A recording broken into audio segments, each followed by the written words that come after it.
Bienvenidos a Anita Conoce, el podcast. Aquí hablamos del deporte, sí, pero no solamente del que vemos en las noticias o en redes sociales.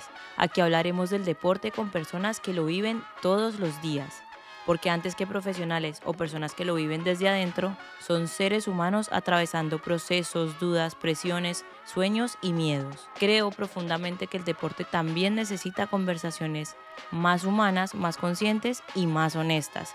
Y este es un lugar para eso. Yo soy Anita Caicedo y este es Anita Conoce, el podcast. Si el deporte mueve multitudes, también puede humanizarse.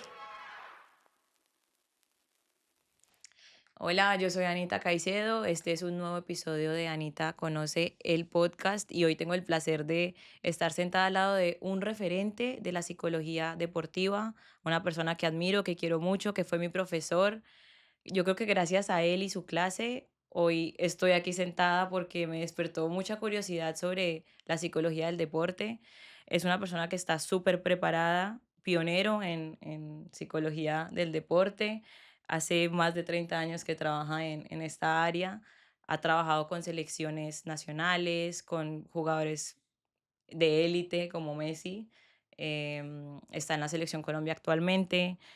Escribió y organizó 24 libros, tiene magíster en psicología del deporte, también tiene un doctorado, es especialista en coaching deportivo, desarrolló un programa propio de entrenamiento mental que ayuda a miles de, no solamente jugadores de fútbol, sino deportistas de alto rendimiento, columnista, conferencista, como les dije, ya ha escrito muchos libros, así que bueno, si me faltó algo, Marce, por favor, complementalo tú. Gracias por estar hoy aquí con nosotros y por abrirnos la puerta de tu espacio. No, por favor, un gusto. El agradecido soy yo.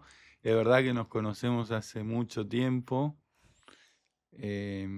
Así que, no, lo único que me faltó es que soy el presidente de la Sociedad Latinoamericana de Psicología del Deporte, que es sin fines de lucro y que aglutina 16 países. Marce, si tuvieras que presentarte sin mencionar que eres, porque ahorita hablamos de todo lo que eres como psicólogo deportivo, Currículum. si tuvieras que presentarte sin mencionar que eres psicólogo deportivo, ¿quién es Marcelo?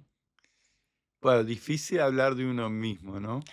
Pero por ahí diría alguien que intenta ser feliz y que intenta ser buen padre, buen amigo y buena persona. ¿Qué parte de vos sentís que nadie conoce o casi nadie conoce? Buena pregunta. Em, por ahí la parte mía de poesía que escribía más joven o de cuentos no relacionados con lo científico, digamos, ¿no? Mi parte más literaria. ¿En qué momento sentiste que se despertó en vos el deseo de trabajar en esta área tan difícil, ¿no? Y tan poco vista. Bueno, yo primero, cuando tenía que seguir una carrera universitaria, hice una orientación vocacional que mis padres me ayudaron y sabía que no me gustaba lo que no me gustaba, que era abogacía, pero no sabía qué me gustaba. Bueno, ahí salió psicología, psicología social y sociología. Ayudar al otro. Entonces ahí empecé a estudiar psicología, me recibí en la Universidad de Buenos Aires en el año 90, en diciembre, y después empecé a trabajar con los trabajadores de la salud, con los enfermeros, y a especializarme en la parte clínica o sanitaria de la gente común, que tiene angustias, fobias, problemas, etcétera, duelos, trastornos. Y, y bueno, después en el año 94, esto siempre lo cuento y mucha gente no lo cree, en el año 94 ahí tuve un revés con este trabajo que no me lo renovaron y me encontré casado, todavía sin hijos, pero con 2 pacientes nada más y uno que no me pagaba. Y la madre de mis hijos en ese momento trabajaba ad honorem también como psicóloga. Entonces, bueno, ahí tuve ganas de dejar la psicología y ponerme un kiosco de estos que hay en Argentina, polirrubro 24 horas, que vende golosinas, bebidas, chocolates, todo, alfajores, y le pedí a mis padres, estaba 1 a 1, $10.000, que eran 10.000 pesos. Y mis padres me lo negaron. Y yo me llené de ira, de bronca, pero fueron muy sabios. Y después con el tiempo me lo explicaron y me dijeron, nosotros no pudimos recibirnos, porque tuvimos que trabajar y eran comerciantes, habían empezado la carrera de contabilidad. ¿Y cómo te íbamos a dejar a vos, que hiciste tan buena carrera y te gustaba tanto, que después abandones todo por un revés? O sea que ahí yo no tenía resiliencia o me faltaba construirla, algo falló. Y bueno, y 6 meses después viajaron a España en su primer viaje, mis padres, que no es como ahora que se viaja, o mis hijos jóvenes, viajaron a los 54 y 56 años, y yo tenía el dato de una librería deportiva, la Sanz de Madrid, que todavía existe, que soy amigo del dueño, y les pedí un libro puntual, Williams, el Manual de Psicología del Deporte. Y bueno, el no, 6 meses después fue un sí, que me trajeron 6 libros. Y ahí yo, entre los 6 libros, había uno del psicólogo de los Osasuna, y yo dije, existe un psicólogo que trabaja con un plantel de fútbol, y aparte escribe libros, yo quiero ser eso. Qué, qué locura, como siempre cuando pasa algo que parece que es negativo, viene algo positivo, ¿no? Y cómo se ve en el fútbol, ¿no? Cómo se ve de esos momentos difíciles de los jugadores que a veces parece que no van a tener salida y luego la tienen. Así que, eh, hablando de eso, cuál es la importancia que ves vos, Marce, en que exista una ayuda psicológica, un apoyo mental en un atleta de alto rendimiento? Bueno, digamos, esto lo venimos defendiendo hace 30 años, algunos lo entienden, otros no lo van a entender nunca, pero digamos, el rendimiento tiene 5 patas. A ver, 5 patas psicológicas, 4 patas generales, que son lo técnico, lo táctico, lo físico y lo mental. Entonces, lo mental es un 25%. Algunos en deportes individuales dicen que es mucho más. La han llegado a poner 80, 90%. Y dentro de esa pata mental hay 5 variables que son principales sobre las que nosotros trabajamos para fortalecer la mente, que son la motivación, metas, objetivos, planes y sueños, la concentración, que es la focalización de la atención. La motivación es lo que es un proceso dinámico que invita a la acción y moviliza la voluntad. La concentración, que es la focalización de la atención, a atender los estímulos verdaderamente relevantes. La autoconfianza, que es la confianza en uno mismo, que es distinto a la autoestima, que tiene más que ver con el ser. La autoconfianza tiene que ver con el hacer. De ahí sale la flechita, la confianza del entrenador y la confianza de tus compañeros. Y de ahí salen 2 flechitas más, que es resiliencia, que es lo que hablábamos antes, enfrentar, no huir, superar y salir fortalecido, son 3 etapas, y toma de decisiones. Cuanto mejor estructurada tengas la autoconfianza, mejores decisiones vas a tomar en el alto rendimiento, que hay que decidir rápido y bien. Por eso es tan difícil. La cuarta variable es el control del estrés, porque competir es muy estresante, hay un estrés inherente a la competencia que transforma a muchos deportistas la competencia en una amenaza y no en un reto o desafío. Nosotros tenemos que ayudar a que el deportista se enamore de sí mismo, se enamore de su actuación, se enamore de la competencia, y ahí va a dar su mejor versión disfrutando bajo presión. Bueno, ahí en el control del estrés están miedos, ansiedad y presiones, las 3, ¿no? Que son distintas, pero pertenecen al grupo del estrés. Entonces por eso hacemos ejercicios antiestrés, de meditación, relajación, visualización, etc. Y la quinta variable, que es como el pegamento que une todo y que sostiene el edificio, es la cohesión grupal. Sobre todo en fútbol, en deportes de equipo, aunque no hay deportes individuales, porque yo atiendo automovilistas, pero si no se comunica bien con el mecánico, con el ingeniero, con los padres, con etcétera, el psicólogo, el preparador físico, entonces el sentimiento del nosotros por encima del yo.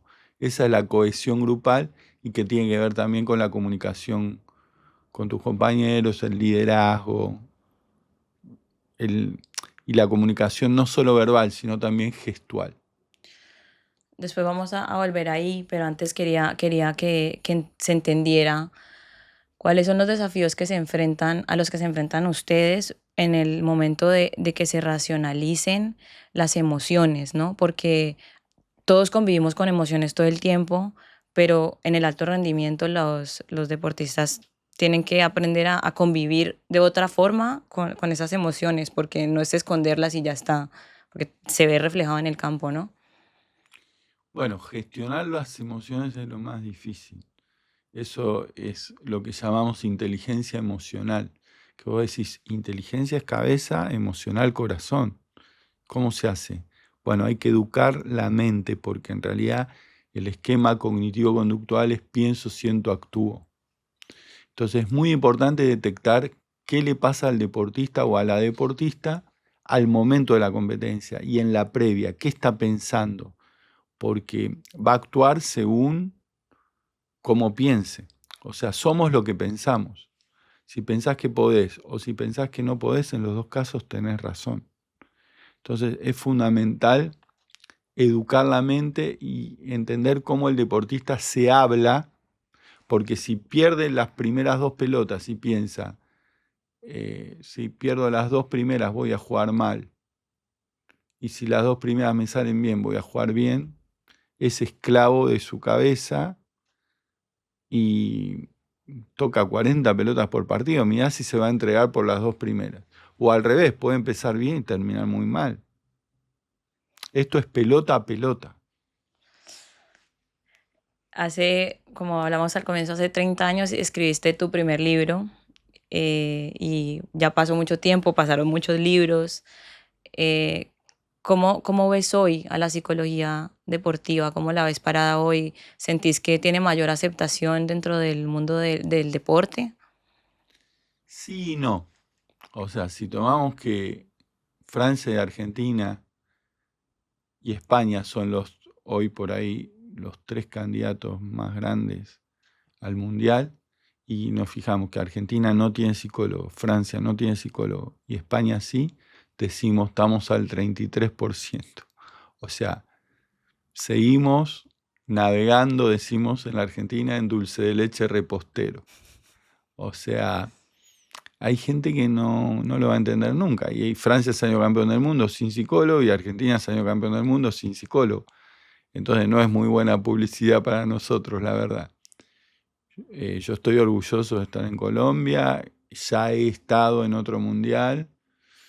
Eh, Hay otras selecciones como España, como Paraguay, como Estados Unidos, como Inglaterra, como Nueva Zelanda, como Australia. Bueno, hay varias selecciones que tienen, pero yo creo que de 48 será un 25%, digamos. Entonces, eso te da una pauta de que todavía no estamos naturalizados o instalados. O sea, el preparador físico hace 40 años luchaba por su lugar.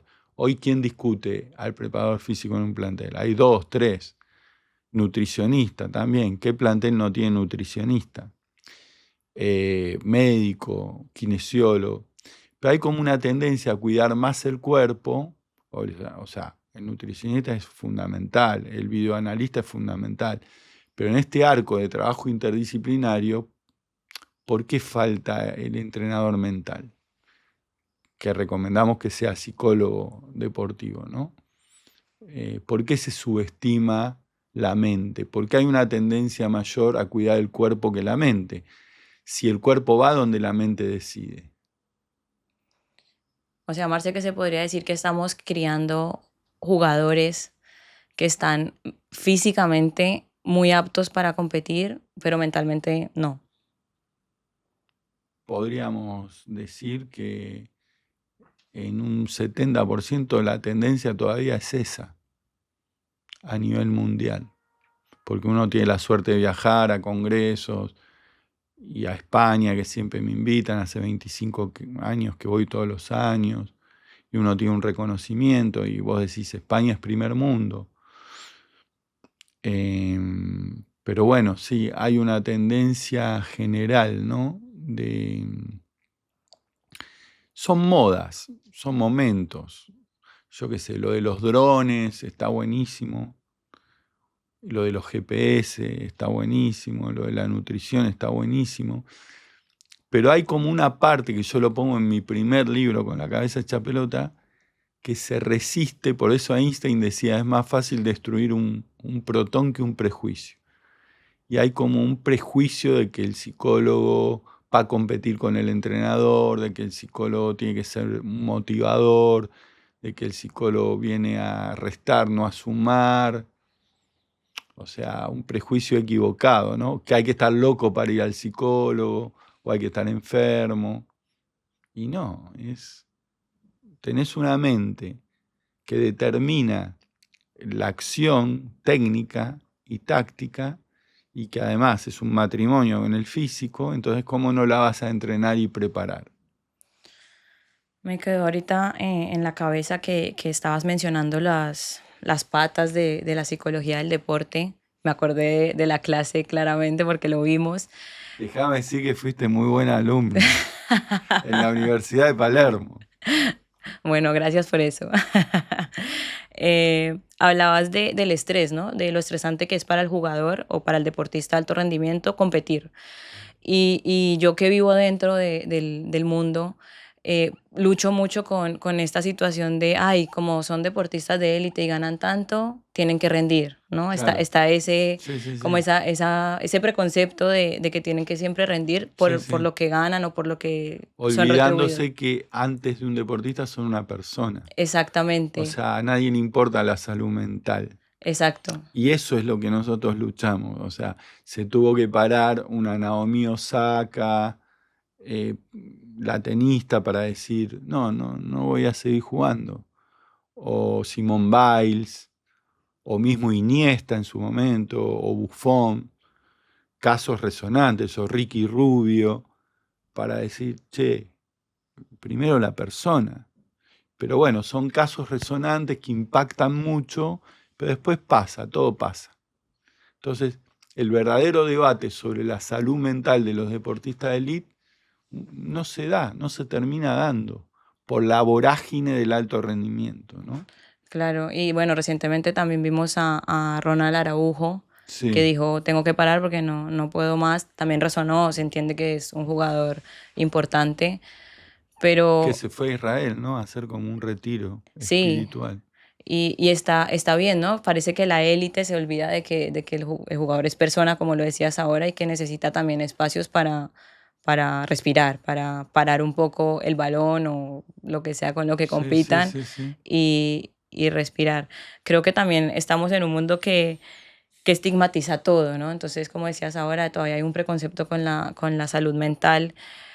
¿Cómo se lucha para que se deje de estar tan estigmatizado la salud mental y algo que es tan grave y tan presente hoy como la depresión, ¿no? Hemos visto casos fatales de jugadores que no aguantaron más o deportistas que no aguantaron más y tomaron la peor decisión, ¿no? Mira, vos nombrabas mis libros. Uno de mis libros es ¿Y después del retiro qué? Que es un momento muy traumático el del retiro y que hay que ir preparándolo con tiempo. Y ahí tocamos el tema de la depresión, la melancolía, los intentos de suicidio. Y la depresión, que es una enfermedad silenciosa que tiene entre el 10 y el 15% de la población mundial, no es lo mismo que un bajón, que una angustia, que una tristeza, es un cuadro clínico, pero que implica eh, disfunciones sexuales, implica insomnio, implica no querer asearte, no querer bañarte, no querer levantarte de la cama, no tener proyecto, no querer seguir luchando en la vida, estar desganado. Y bueno, hay que atraparlo y detectarlo a tiempo antes que sea demasiado tarde, porque con psicólogo y psiquiatra se sale rápido, o depende del caso, a veces un poco más lento, pero se sale. El tema es cuando no lo detectás, se agrava, se hace una melancolía, y de la melancolía al intento de suicidio hay un pasito nada más. Sí, o cuando no sabes cómo pedir ayuda, ¿no? Porque también pasa Claro, mucho eso, ¿no? Fuiste a hablar con tu amigo de confianza y te dijo: "No, déjate de joder", claro. o "Sonreí, mira todo lo que te estás ganando", porque siempre Sí, van sí, por ahí, sí. ¿no? Siempre es: "¿Cómo vas a estar triste si tenés la cuenta bancaria llena? ¿Cómo vas a estar Claro, triste si tenés la vida que todo el mundo sueña?". ¿cómo un millonario puede estar triste? Claro, Bueno, pero la plata es un sustituto, la plata no es lo más importante. Como dice Sabina, se puede ser millonario y pobre de corazón claro. y sentirse solo aún estando acompañado. Pero bueno, el tema de la depresión en el fútbol ha tenido muchos casos resonantes. Hay un caso de un jugador que jugó en la selección y que está en Flamengo, que él lo dijo públicamente, ahora no me acuerdo el nombre, un defensor. Sí, Eh, que es paraguayo, no, un pero brasileño, ¿brasilero? sí. Ay, no sé, no lo conozco. Bueno, después lo buscamos, o después lo agregás vos, lo Sí. decís. Pero hay muchos casos de depresión en el fútbol y que al no haber un psicólogo en el plantel, no se detectan a tiempo, ¿no? También se sigue confundiendo mucho la fortaleza mental con el aguantar, ¿no? Y yo creo que está muy instalado bueno, en el fútbol, en el deporte, eso de no voy a decir nada, no me voy a quejar, porque no me puedo quejar. Estoy viviendo el sueño de todo el mundo, entonces no me puedo quejar. ¿Cómo se lucha contra ese preconcepto también de tengo que aguantar? Sí, a ver, ¿qué es lo que hay que aguantar? Porque si uno no disfruta, las cosas difícilmente salgan bien. Entonces, ese es el primer concepto, disfrutar más que aguantar. Si vos estás como jugador o jugadora aguantando es porque tenés que revisar qué te está pasando. Primer punto. Y segundo punto, sí, hoy hay mucha autoayuda, muchos gurús, ¿no? Youtubers que te dan recetas mágicas, eh, mismo coach. Hay que desconfiar de todo eso, pues se vive en tiempos de urgencia y, y de ansiedad, y hay que resolver todo rápido, y ya lo dice el filósofo Bill Chung-ham, el surcoreano, que me encanta, que dice, ojo con las redes sociales, que antes el amén de la iglesia, hoy es el me gusta en las redes sociales. Entonces, la red social también como arma de doble filo, porque ¿quién en Instagram se pone triste? Lo primero que se le prohíbe a alguien que cae en una depresión es tener Instagram, porque toda la gente sonríe, todos postean cosas felices, entonces ya se siente mal. Y si ve eso, pero es toda una fantasía. Y también ahora que tocas el tema de las redes sociales, también se ve el otro lado, ¿no? El hate. Después del error que todo el mundo dice, no, era muy fácil hacer ese gol, o era muy fácil atajar ese gol, era muy fácil el penal, si hubiera entrado el penal hubiéramos ganado. ¿Cómo se convive con ese hate desmedido que permiten las redes sociales? Porque hace 30 años te comías un gol, en el estadio te decían lo que te iban a decir y capaz en la calle, pero no abrías tu celular, no había celulares y no tenías a 20.000, 50.000, dependiendo la dimensión del juego, diciendo que sos el peor, deseándote las peores cosas. Hay mucho cobarde, mediocre, fracasado, agresivo. Por eso yo le recomiendo a mis deportistas que silencien los comentarios de todo aquel que no lo sigue, que él no eligió, no le permitió seguirlo, Sí, porque tipo que no valida. claro, tienes una cuenta privada.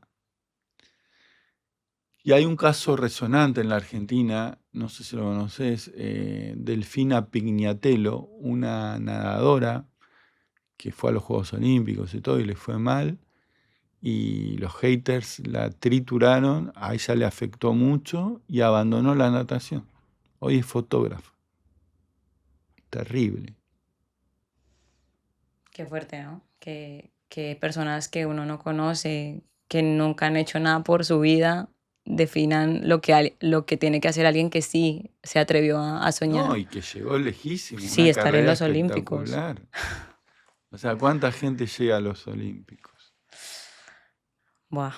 Marce, ¿qué es lo que más te cuesta que entiendan sobre salud mental los deportistas con los que trabajas? No, que entiendan que la cabeza es muy importante, que entiendan que tienen que entrenarla 20 minutos, 25 minutos por día, que tienen que ver películas, leer libros, hacer ejercicios, ver videos para fortalecerla, que no es nada más la sesión, es el trabajo diario, es el trabajo diario para entrenar y fortalecer la mente. ¿Y qué sería 25 minutos de trabajo diario para ejercitar la mente? Y yo qué sé, tenemos jueguitos para mejorar la concentración, como Lumosity, tenemos videos que yo les doy de charlas TED o BBVA, tenemos películas, que yo tengo un listado de películas para tocar distintos temas de los que hablábamos de las variables principales antes, como resiliencia, concentración, toma de decisiones, etcétera. Trabajo en equipo.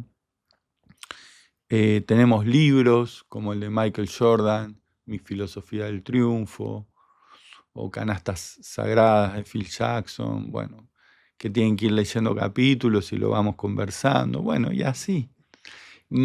Y aparte, bueno, ir hablando de su familia, de su lugar en el mundo, de dónde está, de si está cómodo, si hay algo que le da bronca, ira, algo que lo angustia, o sea, es trabajar entre la persona, lo individual, lo subjetivo y el alto rendimiento para ser mejores, ¿no? Para buscar la excelencia.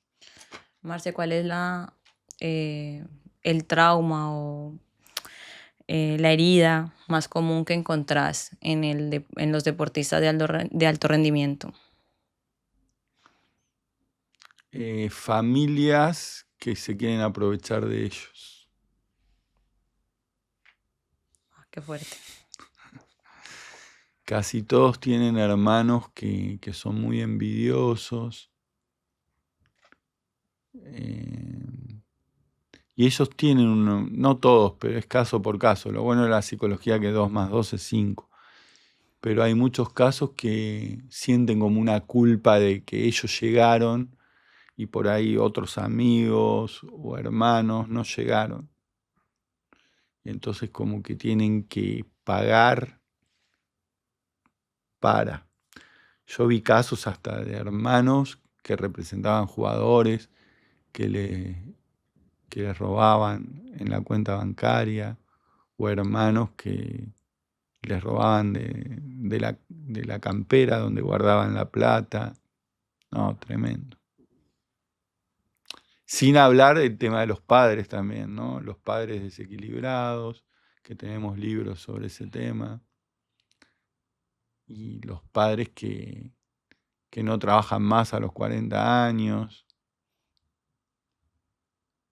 y que vos decís, Es súper común igual. sí, pero vos decís, bueno, ponele un futbolista de élite dice, quiero devolverle, es una deuda interna, todo lo que hizo por mí. Perfecto, ahora está en tu papá aceptarlo o no. Pues podría trabajar menos, pero siempre desde la salud mental está bueno tener la mente ocupada.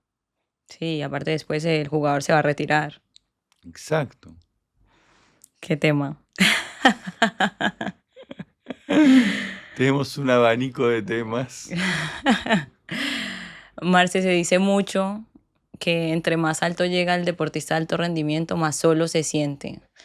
¿Cómo, cómo se trabaja esa soledad de las alturas? Una vez un deportista que levantó una copa muy importante, le pregunté al otro día cómo estás y me dijo, fueron 13 segundos, Marce, que levanté la copa. Era el capitán de un equipo. Todo. Y ahí me di cuenta que uno se siente muy solo, que tanto esfuerzo para. Y hay una frase muy buena de un ajedrecista que fue campeón del mundo, que no me acuerdo cómo se llama, que dice, cuando llegás a la cima, bajate rápido porque hace mucho frío ahí arriba. Muy buena. Muy buena. Y hay otra frase que dice, muchos quieren llegar a la cima para que los vean y no para ver qué se ve desde ahí arriba. Bueno, y en tiempos de Instagram y de los posteos, el postureo, como dicen en España, Claro, el postureo. eh, Pero bueno, yo creo, también hay un entrenador argentino muy bueno, Cachito Vigil, que sacó a las Leonas campeonas del mundo en hockey, que él dice, cuando salimos campeones del mundo y ganamos el fair play, yo tenía una medalla en cada mano y dije, las dejo rápido arriba de la mesita porque si no, no voy a tener las manos libres para seguir buscando otra cosa. Que de eso se trata, de valorar lo que conseguís, pero de nunca conformarte y de seguir siendo ambicioso.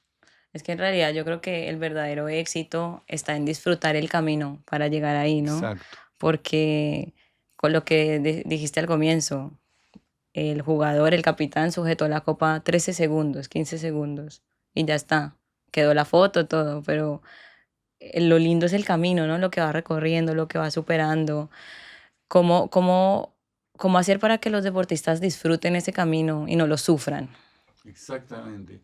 Bueno, una de mis películas, si no la preferida, que yo les recomiendo y la vemos juntos, tanto en equipos, en selecciones o en el consultorio, es El Guerrero Pacífico, que está escrita por un deportista de élite, dirigida también por él, y es una película donde marca esto, ¿no? Hay una subida a una montaña después de 3 horas con el maestro Sócrates y el deportista, y cuando llegan arriba le dice, ¿y ahora qué es lo que tengo que mirar?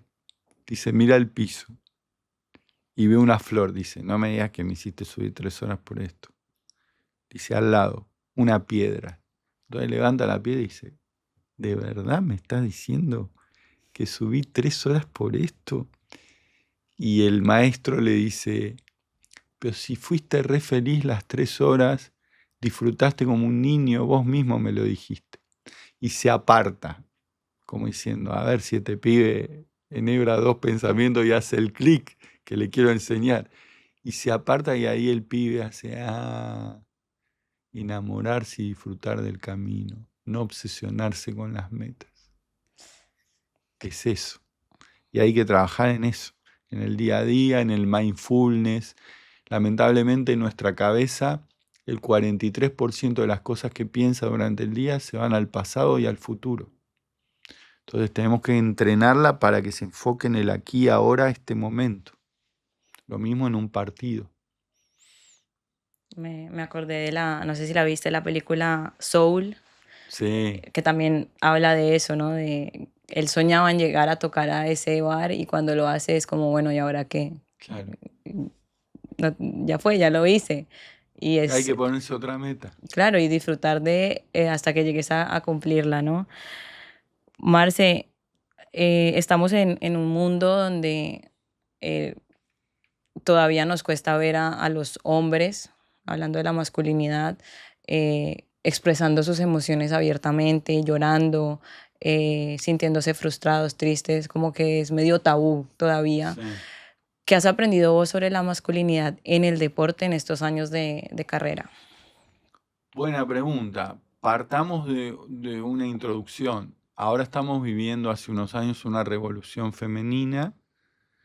A los hombres no les ha ido bien gobernando el mundo y está a la vista y es hora de la mujer, ¿no?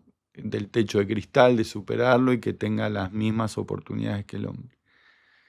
¿Por qué? Porque además la mujer es más sensible y más inteligente que el hombre. Nosotros somos más básicos. Bueno, y este prejuicio que vos decís en el fútbol, lamentablemente, como hablábamos del prejuicio de la psicología, del prejuicio de la salud mental, también acompañó estos 30 años que yo llevo en el alto rendimiento. Le cuesta llorar al futbolista, le cuesta expresar temores, miedos. Después se abre, pero al principio le cuesta, porque, digamos, tiene una coraza, como el libro El caballero de la armadura oxidada, tiene una coraza. Si no, no puede funcionar en la jungla. Es lógico, tiene anestesiadas las emociones. Si no, no puede sobrevivir. Entonces cuesta que a veces bajar esas barreras para mostrar su ser, buscar su paz interior, ¿no? Y recorrer ese camino. ¿Cómo convive el deportista con ese dejarse ver vulnerable, o sea, Claro, demostrar su vulnerabilidad en un mundo en donde ser vulnerable está mal visto, ¿no? exactamente. Por ejemplo, yo tengo mucho en mi cabeza aquellos dichos de Cristiano Ronaldo cuando estaba en el Manchester United en su segunda vuelta antes del Mundial pasado, donde él termina exponiendo situaciones internas del club y lo que él estaba sintiendo y cómo el mundo se le fue encima y le cayó encima.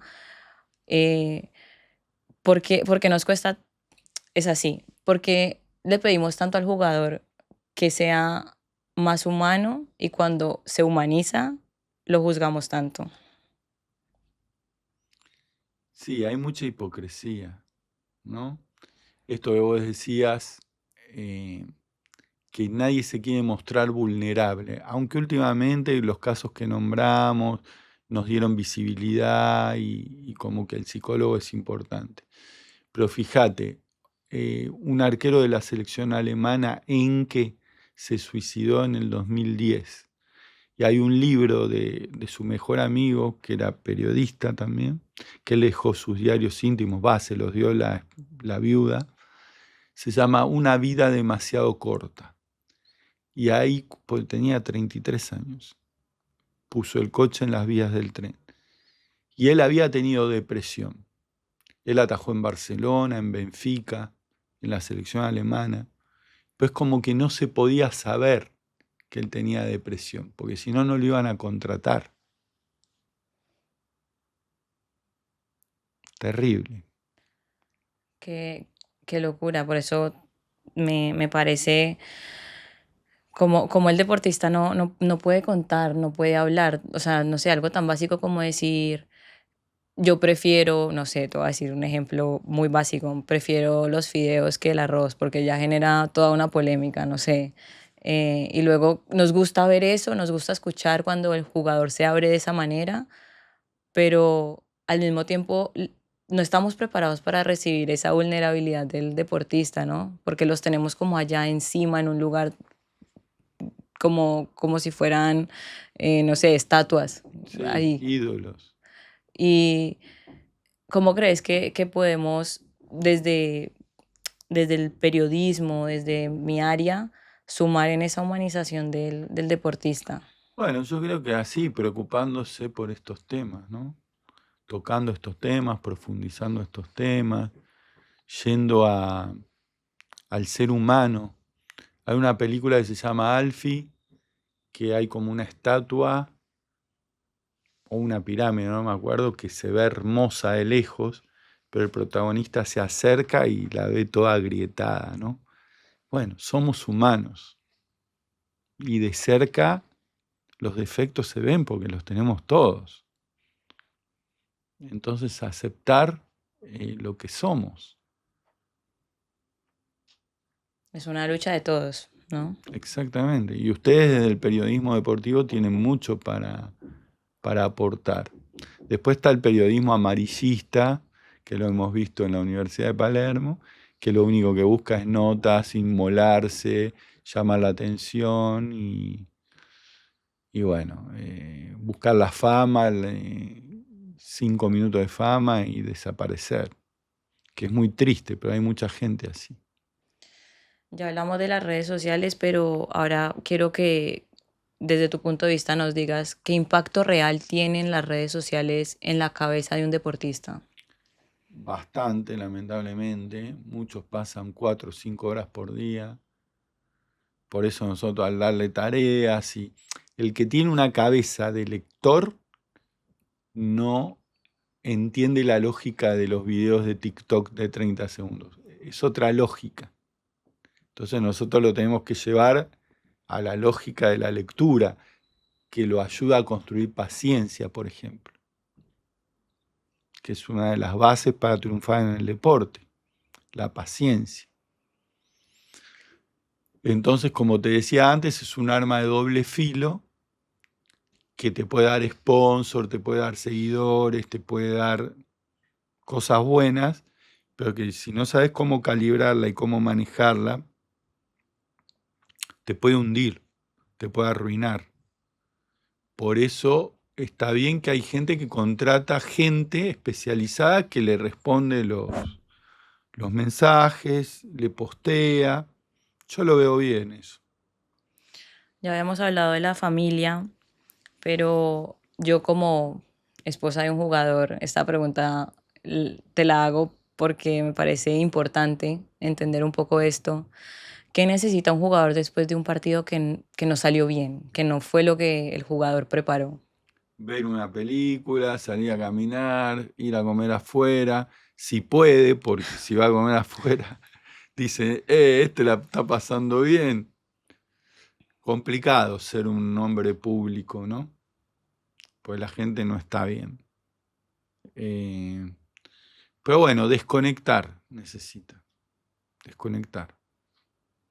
Y la familia es el refugio que va a estar siempre, en las buenas y en las malas mucho más. Como, como dicen los hinchas, pero no sé si es tan cierto con los jugadores, ¿no? Con el equipo capaz. Claro, pero no, los hinchas no es tan cierto, pero la familia sí. Y bueno, entender que la vida es eso, superar también obstáculos y dificultades. Bueno, y mañana será otro día. Marce, se acerca el Mundial y creo que es un evento que nos emociona a todos los futboleros, a todos los que trabajamos dentro del mundo del fútbol y los que lo vivimos de cerca. Que, ¿cómo, cómo ves vos? Vos estás trabajando en este momento con una selección. eh, ¿Cómo se prepara al deportista para vivir este momento que es tan especial, o sea, tan anhelado, tan deseado, pero que también implica una exposición que no tienen en otro contexto, ni siquiera en sus clubes?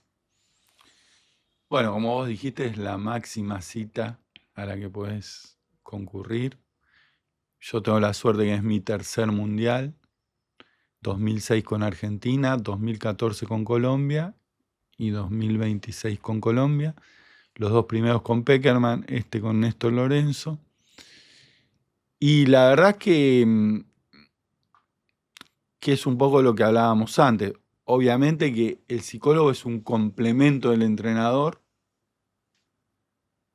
y en este caso Néstor apunta a eso, ¿no? A disfrutar, a vivir partido a partido,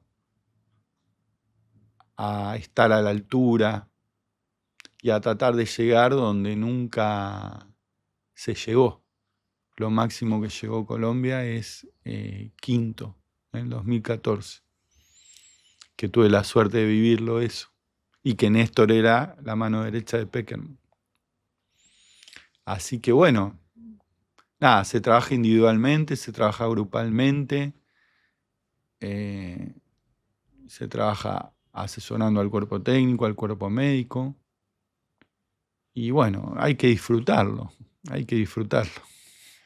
¿Cómo, cómo se convive con los fallos en este tipo de torneos, ¿no? Porque vos estás en tu club y si fallas un gol, fallas una tajada, un penal, y bueno, no se da cuenta los hinchas de tu club, pero cuando estás en un mundial no solo se da cuenta todo tu país, sino todo el mundo que está viendo el cómo se trabaja eso en la mente, ¿no? Porque debe pesar en el Sí, sí, deportista. sí.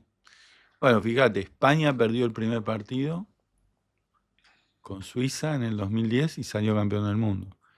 Argentina perdió el primer partido con Arabia Saudita en el 2022, salió campeón del mundo. Eh,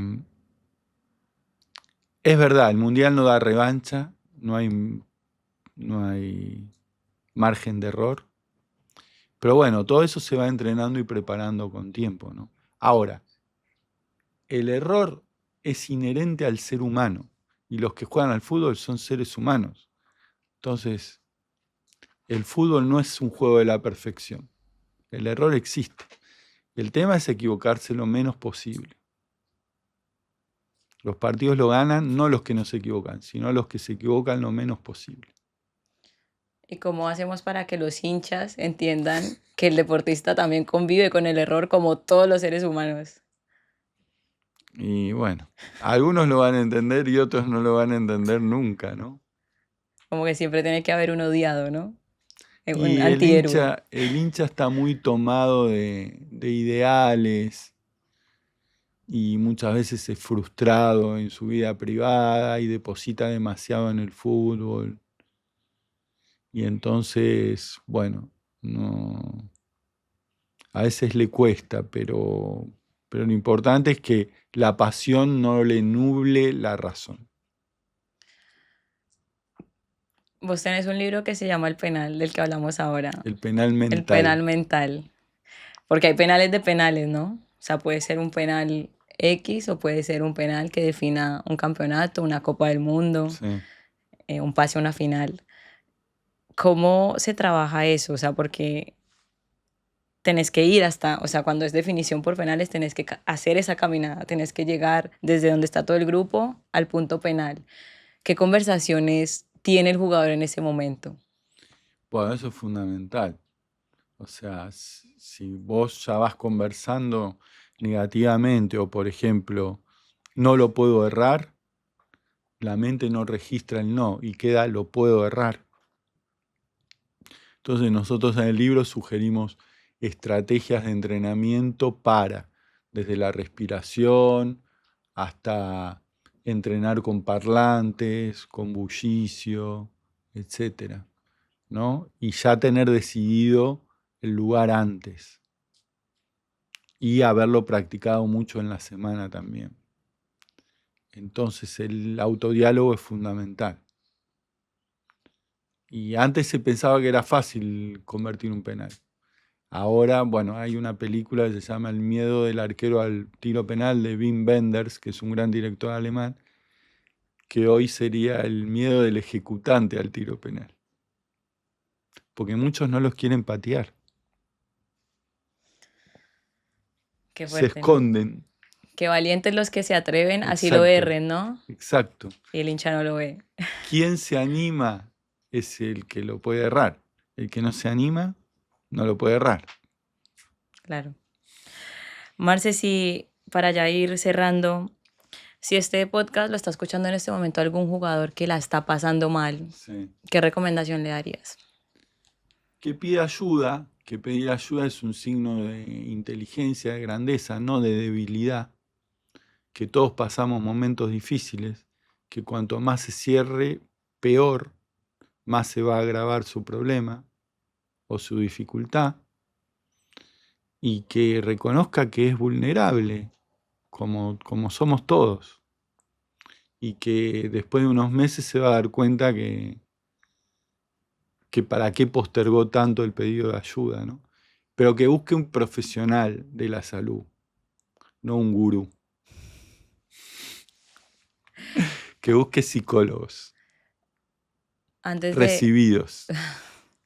Antes de hacerte la última pregunta, quería que hablemos del miedo, Sí, porque no solo en los deportistas, en todos los seres humanos el sí, miedo es un gran paralizador, ¿no? sí.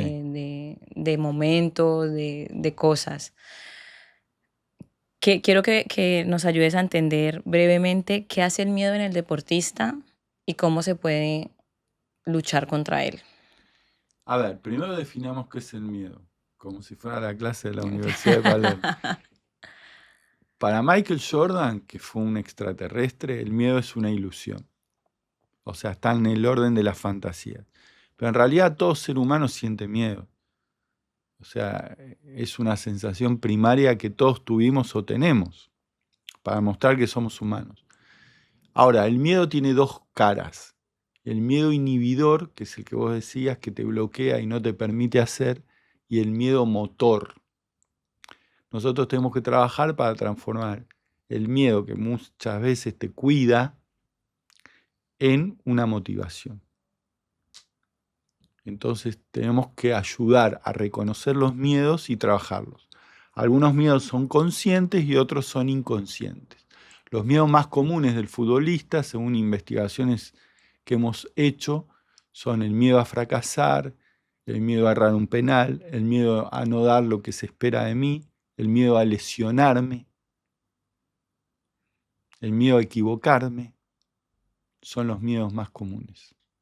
Y cómo luchamos contra ellos, cómo se trabaja. Se trabaja individualmente con el psicólogo, se reconoce, se trabaja, se lo piensa, se lo elabora, se lo mastica y se lo trata de destruir. Y si no lo podés destruir, bueno, aprender a convivir con él.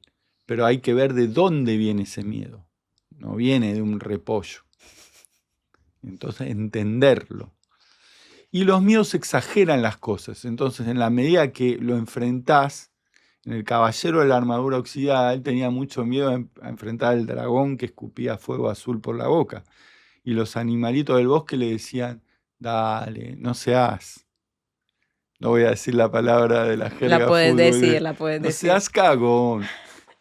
Y el caballero lo enfrentó, se fue achicando el dragón a medida que él se acercaba y hasta que terminó siendo un sapito y él lo pateó y... Entonces por eso te digo, los miedos exageran las cosas. ¿Cuántas veces conseguimos cosas y después dijimos, ah, era esto? Mirá todos los miedos que yo tenía. Con la paternidad, con la maternidad, cuando obtuvimos un título en la universidad, ¿no? Y en un montón de logros personales que uno decía no voy a poder, porque el miedo te tira para abajo cuando está en la cara de la inhibición y del bloqueo. Entonces hay que enfrentarlos y vencerlos, y patearlos, rechazarlos como si fueran globos, pincharlos. Hay que pinchar todos esos globos de miedo. Exactamente. Y para cerrar, Marce, ¿qué te gustaría que el mundo del fútbol entendiera de una vez por todas de la salud mental? Que el psicólogo del deporte tiene que ser uno más del cuerpo técnico y médico en el fútbol y en todos los deportes. Que no tiene que ser optativo el entrenamiento mental. Así como se entrena la parte táctica, física y técnica, se tiene que entrenar la mente. O sea, tiene que ser obligatorio. Es el 25-30% del rendimiento. Marce, muchas gracias por habernos permitido este espacio hoy. Yo siento que estos espacios le permiten al deporte estar más humanizado, a entender que los deportistas no son unas máquinas, aunque el fútbol moderno nos haga creer que tienen que serlo, desmitificar muchas cosas y ver al ser humano que hay detrás. Así que gracias por hoy. No, te felicito por la propuesta, por el proyecto. Sos muy capaz, muy inteligente, me sentí muy cómodo y te agradezco también que haya este tipo de espacios para darle el valor que tiene las cosas, ¿no? En este caso la salud mental de los deportistas de élite. Bueno, y acabamos de escuchar a Marcelo Rofe en Anita Conoce el podcast.